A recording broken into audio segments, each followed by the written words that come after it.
Refrigerated desserts, how eggs stabilize and contribute texture and richness to custards, flans, and puddings. Welcome to this training module designed to educate food formulators on how egg products can provide structure to desserts such as custard, flan, and pudding.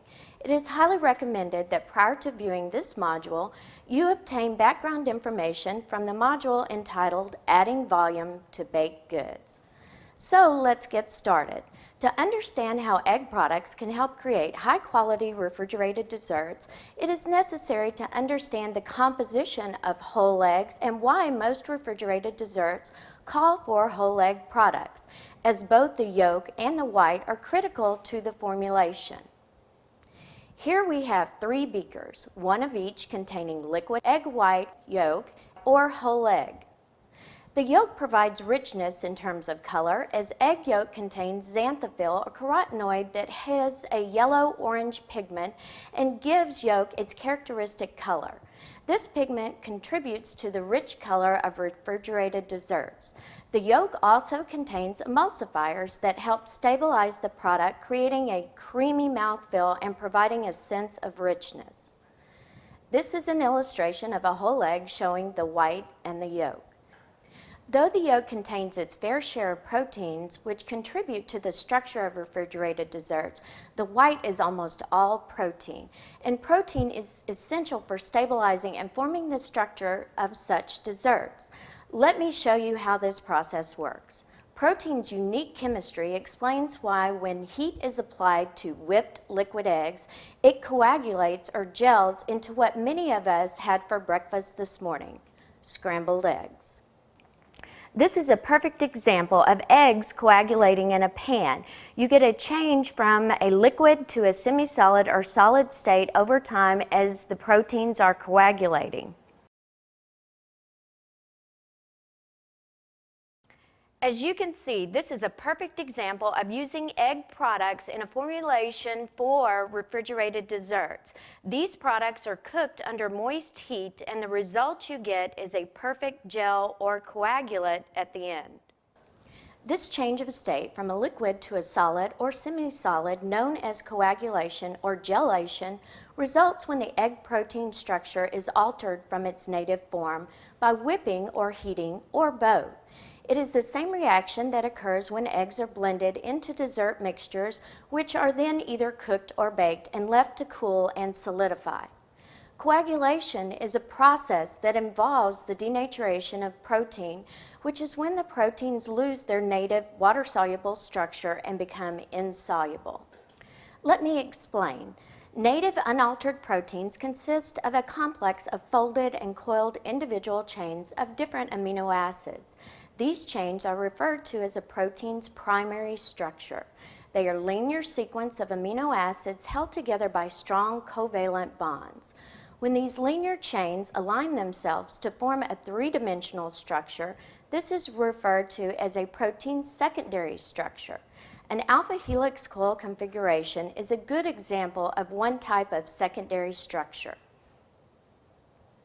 This graphic is an illustration of the egg's protein structure. When multiple proteins are aligned into a three-dimensional network, such as an alpha helices associated together, this is referred to as a protein's tertiary structure. In eggs, these tertiary protein structures are water-soluble in their native unaltered form.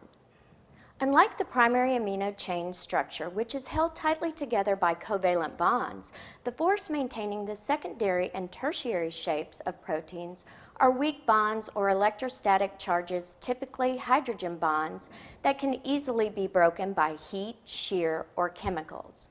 When the tertiary structure egg proteins are heated, the weak bonds that hold them together break, and the proteins unfold or denature. These unfolded protein molecules, with their internal covalent bonds now exposed, reassemble into a tighter three-dimensional structure. Essentially, millions of egg protein molecules aggregate back together into a new insoluble three-dimensional network, or simply they coagulate or gel. Within these protein aggregates, water is trapped and held in place, thereby producing a soft, smooth, delicate yet firm gel. I want to emphasize delicate. Though not as delicate as egg white foams used in the production of meringues or mousse, the stability and quality of gel is influenced by many ingredients, their proportion, and processing variables. For example, different egg proteins begin to coagulate at different temperatures and also cease to flow at different temperatures. Further, too much heat applied too quickly or even too low heat applied for too long can cause protein molecules to overcoagulate and thus become too firm. In some applications, this causes the proteins to aggregate too closely together, causing the entrapped water to be squeezed out from the protein matrix. These are perfect examples of whole eggs in a custard formulation. You can see that the one that's prepared correctly has a nice, even, smooth texture on the outside and also on the inside for a rich, smooth, creamy texture. However, when egg proteins are overcooked, they squeeze out moisture, and they also affect the texture. You can see that that moisture that's squeezed out results in holes on the outside of the product, a very uneven texture, and it has a curdled appearance on the inside of the product. Further cooking often results in expressed liquid turning into steam and then vanishing with undesirable small holes from which the liquid escaped, typically remaining. Most food-grade hydrocolloids and starches will slow the coagulation of eggs and other proteins even when the mixture is overheated. The protective effect is related to the hydrocolloids or starches' ability to absorb water and swell during heating. When the starches are used in these applications, the mixture will need to be reheated after the starch is added to inactivate a natural enzyme amylase found in starch. If left active, these enzymes would eventually degrade the gel structure. Blending milk, water, or another liquid into the whipped eggs dilutes and separates the proteins.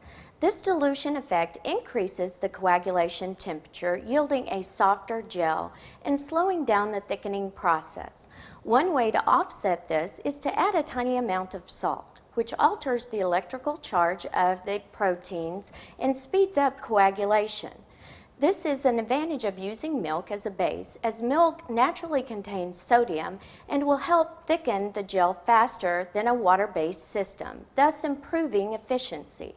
Adding food-grade acids will also speed up the coagulation process. Sugar functions similar to liquids while it separates egg protein molecules, raising coagulation temperature and slowing down the rate of coagulation, thereby producing softer gels. In conclusion, there are many variables that can impact the performance of egg products in cooked or baked refrigerated desserts, but they are all very manageable, which makes eggs the choice ingredients for such applications. Thank you for viewing this training module on how to successfully create refrigerated desserts using whole egg products.